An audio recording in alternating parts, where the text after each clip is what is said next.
Hello বন্ধুরা, আসসালামু আলাইকুম। সবাই কেমন আছেন? আশা করি সবাই ভালো আছেন। আলহামদুলিল্লাহ, আমিও ভালো আছি। বন্ধুরা, ঘূর্ণিঝড়ের প্রভাব আমাদের ঢাকার ভিতরে গতকালকে থেকে পড়তেছে। গতকালকে থেকে পড়ে গেছে, আজকে পুরাই বোঝা যেতেছে। আজকে সকাল থেকে বৃষ্টি হচ্ছে।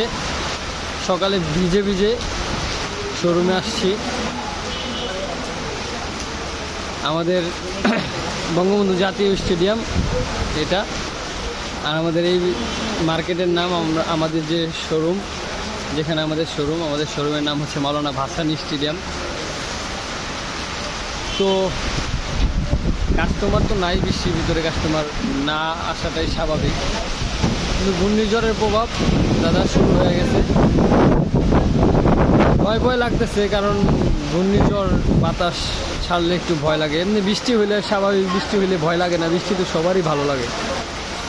কিন্তু ঘূর্ণিঝড় হইলে অবস্থা খারাপ, মানে আমার অবস্থা খারাপ হয়ে যায় আর কি। আমার ভয় লাগে, আমার বুকের ভিতরে ধরপড়ানি শুরু হয়ে যায়।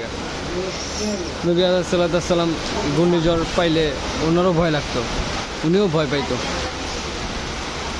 আমারও ভয় লাগে ভাই। তো এই হচ্ছে মাওলানা ভাসানী স্টেডিয়াম, আর এই হচ্ছে আমাদের ট্রান্সকম ডিজিটাল শোরুম।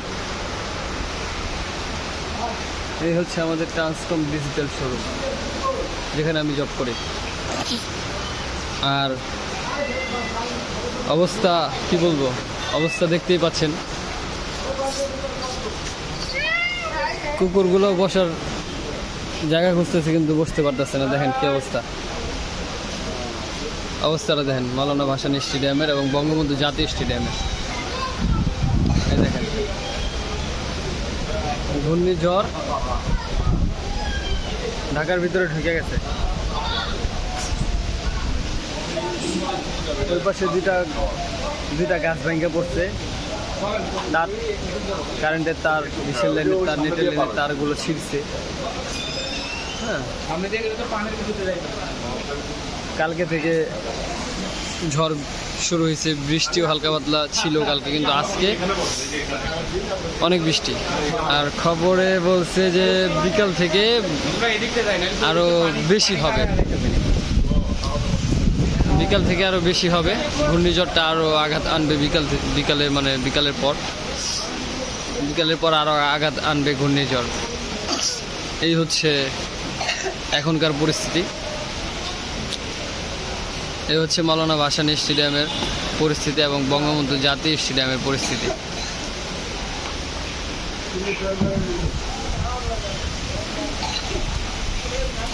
আসমান দেখেন ভাইয়া পরিষ্কার, কিন্তু আসমান পরিষ্কার হইলে কি হইব? আসমান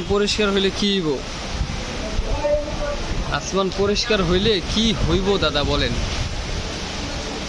এভাবে যদি বৃষ্টি পড়তে থাকে, এমনিতেই আমাদের গোবিবাগের ওদিক দিয়ে মনে করেন পানি জমে গেছে, মতিঝিলের ওদিকে তো পানি আছে, আরামবাগের ওই সাইডে পানি আছে, মানে রাস্তায় এখন হাঁটু সমান পানি।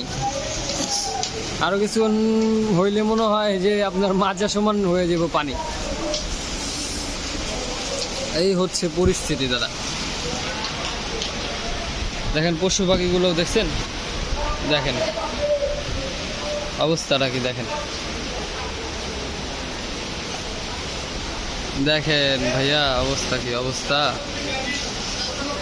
বাংলাদেশের ভিতরে অন্য জেলাতে ভালো আঘাত আনছে এই ঘূর্ণিঝড়। কি জানি নাম দিছে ঘূর্ণিঝড়ের, আমার তো নামটা মনে আসতেছে না। আপনাদের আসলে আপনারা অবশ্যই কমেন্টসে জানায়েন। আর আল্লাহর কাছে একটু দোয়া করেন ভাইয়া, যাতে আল্লাহ তাআলা বাংলাদেশ থেকে এই ঝড়টা তাড়াতাড়ি বের করে দেয়, কারণ মানুষের ক্ষতি হোক এটা আমরা কেউই চাইবো না। বিশেষ করে গরিব মানুষ যারা, তাদের যদি একেবারে থাকার স্থানটাও যদি উইরা যায়, ভিজা যায়, তাহলে তো আরও কষ্ট করে। আমাদের নয় তো মাথা গোছানোর ছাই আছে, তাদের কি হইব? যারা ফুডের উপরে থাকে, রাস্তার উপরে টং বানায় থাকে। দেখেন দেখছেন, দেখেন অবস্থা। এই হচ্ছে সর্বশেষ পরিস্থিতি। ঘূর্ণিঝড়ের প্রভাব ঢাকার ভিতরে আইসা পড়ছে। এই হচ্ছে সর্বশেষ পরিস্থিতি। আর ভিডিওটা ভালো লাগলে অবশ্যই লাইক কমেন্ট শেয়ার করবেন, আমার পাশে থাকবেন, আমাকে একটু সাপোর্ট করবেন। আসসালামু আলাইকুম।